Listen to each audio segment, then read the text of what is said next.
You are sitting in front of a glowing monitor at precisely 8:15 p.m. You have a deadline tomorrow morning at 9 a.m. Your objective is simple. Write a 3,000-word script for a video about the psychology of procrastination. You open a fresh document. The cursor blinks. It blinks with a steady, rhythmic frequency of 1 beat per second. It is not judging you yet. It is merely waiting. You look at the blank page. Your prefrontal cortex, the seat of executive function, attempts to send an electrical impulse down your neural pathways to initiate typing. But before that signal reaches your fingers, your amygdala, the ancient, emotional security guard of your brain, detects a threat. The threat is not a physical danger. The threat is the cognitive strain of sustained effort, combined with the terrifying possibility that your initial draft will be mediocre. To protect you from this psychological discomfort, your brain initiates a countermeasure. It triggers a microdose of anxiety. To extinguish that anxiety, your brain seeks immediate relief. It does not ask for a grand vacation. It asks for a low-stakes task with guaranteed closure. You minimize the document. You open a browser tab. You do not search for psychological research. You search for the optimal ergonomics of desktop setup for maximum focus. Congratulations. You have officially entered Level 1 of the procrastination loop. Level 1 is known as the optimization trap. At Level 1, you are not slacking back. In fact, you are incredibly active. You tell yourself that in order to produce high-level work, your environment must reflect high-level order. You stand up from your chair. You align your keyboard parallel to the desk edge. You pick up a coffee mug with 3 drops of cold liquid at the bottom and carry it to the kitchen. While in the kitchen, you notice 3 crumbs on the counter. You grab a sponge. You wipe the counter. Then you wipe the sink. Then you wipe the front of the microwave. Your brain releases a tiny hit of dopamine. You just completed a task. You feel productive. Your brain cannot distinguish between the moral value of cleaning a microwave and writing a script. To your neurotransmitters, a completed task is a completed task. You return to your desk at 8:34 p.m. The environment is now pristine. You sit down. You open the document. The cursor is still blinking. Now the real cognitive friction begins. You type your first sentence. Procrastination is a complex emotional regulation problem, not a time management flaw. You stop. You read it back. It sounds pretentious. You hit backspace 27 times. The page is blank again. Your brain registers this failed attempt as a microtrauma. Your limbic system steps in with a fresh proposal. It says, you cannot write about procrastination until you fully understand the evolutionary biology behind it. You need to do research. This brings you to Level 2, productive procrastination. Productive procrastination is the most dangerous tier of the entire system because it completely disguises self-sabotage as intellectual rigor. You open YouTube to watch educational videos for inspiration. You tell yourself this is work. You search for behavioral economics lectures on temporal discounting. Temporal discounting is the neurological mechanism where your brain assigns exponentially higher value to immediate rewards compared to future rewards. Receiving a dopamine hit right now from a fun video feels infinitely more valuable than receiving the reward of a finished script 9 hours from now. You click on a video about temporal discounting. It is 12 minutes long. 3 minutes into the video, the presenter mentions how ancient hunter-gatherers had an immediate return environment. They did not plan for 5 years down the road. They searched for berries, ate the berries, and survived the day. Your brain instantly seizes on this factual nugget. You think, see? My brain is literally hardwired for hunter-gatherer survival. I am not failing a deadline. I am honoring my ancestors. By minute 9 of the video, a recommended video appears in the side panel. How deep-sea submersibles withstand crushing atmospheric pressure. Your prefrontal cortex dissents. It says, we are writing about psychology, not deep-sea engineering. Your emotional brain replies, but pressure is a metaphor. Deadlines are pressure. Submersibles handle pressure. This is indirect research. You click the video. It is now 9:47 p.m. You now know that titanium hull structures suffer from microfractures under extreme pressure cycles. You also know that you have written 0 words of your script. A sudden, sharp, cold feeling settles in the pit of your stomach. This is a microspike of cortisol, the primary stress hormone. Your brain realizes that simple distraction is no longer sufficient to mask the looming reality of the deadline. It must now upgrade its defensive strategy. Welcome to Level 3, the Rationalization Engine. At Level 3, your executive control begins constructing elaborate, logical rationales for why not working right now is actually the smartest strategic move you could possibly make. You tell yourself, I work better under pressure anyway. This is a classic cognitive distortion. You do not work better under pressure. You work faster under pressure because the pressure forces you to abandon your perfectionism and accept low quality. But your brain rebrands this desperation as a biological superpower. You tell yourself, if I force it right now, the output will be stiff and uninspired. I need to let the ideas incubate in my subconscious. You step away from the desk. You lie down on the floor of your living room.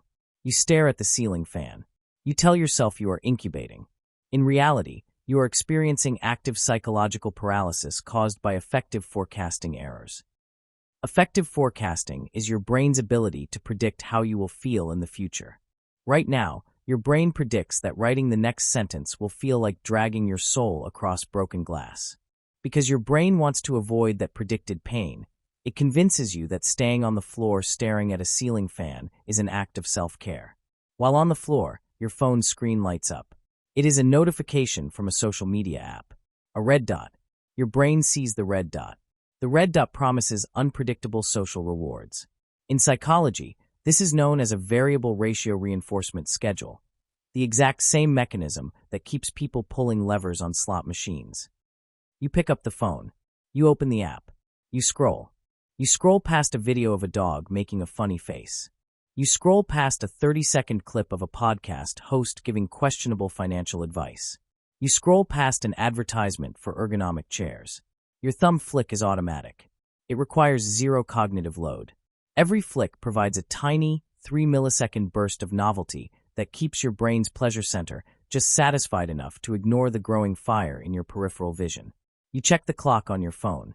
It is 11:15 p.m. 3 hours have elapsed since you sat down. Your document contains 0 words. Your brain now experiences a massive shift in state dynamics. The illusion of infinite time has officially shattered. You have entered Level 4, the terror threshold. At the terror threshold, the panic monster wakes up. In psychological terms, the panic monster is the sudden, overwhelming activation of your sympathetic nervous system. Your heart rate increases by 15 beats per minute. Your palms become slightly clammy. Your pupils dilate. Your prefrontal cortex finally regains complete control, but not because it won an intellectual argument. It regains control because the amygdala is now so terrified of the social and economic consequences of total failure that it surrenders the wheel. You sit down at the desk. You grab your water glass. You take a swallow. The time for research is over. The time for perfectionism is dead. You type with violent speed. Sentence 1. Procrastination is not a failure of character. It is a neurological survival mechanism gone rogue. You do not backspace. You do not reread. The inner critic that silenced you 4 hours ago has been bound, gagged, and thrown into the basement of your subconscious. You are no longer writing for quality. You are writing for survival. Your brain enters a hyperfocus state, known as stress-induced hyperfixation. Because the threat is immediate, your brain shuts down all non-essential cognitive functions. You no longer feel hungry. You no longer notice the slight ache in your lower back. You do not care about deep-sea submersibles. You type 300 words about temporal discounting. You type 400 words about the limbic system versus the prefrontal cortex. You type 500 words about hyperbolic discounting and how human beings consistently choose short-term relief over long-term stability. It is 2:45 a.m. Your fingers are moving rhythmically across the mechanical keys. The sound fills the quiet room like rapid gunfire. You look at the word counter at the bottom of the screen. 1,800 words. You are halfway there, but your biological system is starting to pay the debt. The high levels of cortisol and adrenaline that fueled your initial surge are starting to deplete. Adenosine, the chemical compound that builds up in your brain during waking hours to create sleep pressure, is binding aggressively to your neural receptors. Your eyelids feel heavy. Your brain fog begins to roll in. Your prefrontal cortex, operating on depleted glycogen reserves, tries to keep the momentum going. But your cognitive speed drops by 40%. You enter Level 5, the quality compromise. At Level 5, Your primary objective shifts from making a great video script to creating string sequences that resemble coherent English sentences. You start using phrases like, "Furthermore, it is important to remember that human behavior is multifaceted." This is filler text. It is the linguistic equivalent of sawdust mixed into bread flour to stretch the yield. You know it is sawdust, but the word counter accepts sawdust just the same as grain. You type another 600 words describing how ancient civilizations probably also procrastinated, despite having zero historical data to back up this claim for your specific thesis. You do not care. The word count is rising. It is 4:12 a.m. Your brain attempts one final, desperate rebellion. It suggests that a 20-minute power nap will restore your cognitive sharpness. This is a trap. You know that if your head touches a pillow, your brain will instantly enter stage 3 deep sleep, and no alarm on earth will wake you before 10 a.m. You stand up. You do 5 jumping jacks in the dark living room. Your knees pop loudly. You walk to the bathroom and splash cold tap water onto your face. You look in the mirror. You see dark circles forming under your eyes. You look like an operative who has been interrogated by a hostile power for 72 hours. You return to the desk. You type. In conclusion, procrastination is a cycle of emotional avoidance that can only be broken by reducing the friction of starting. You hit the period key at 5:38 a.m. You highlight the entire text.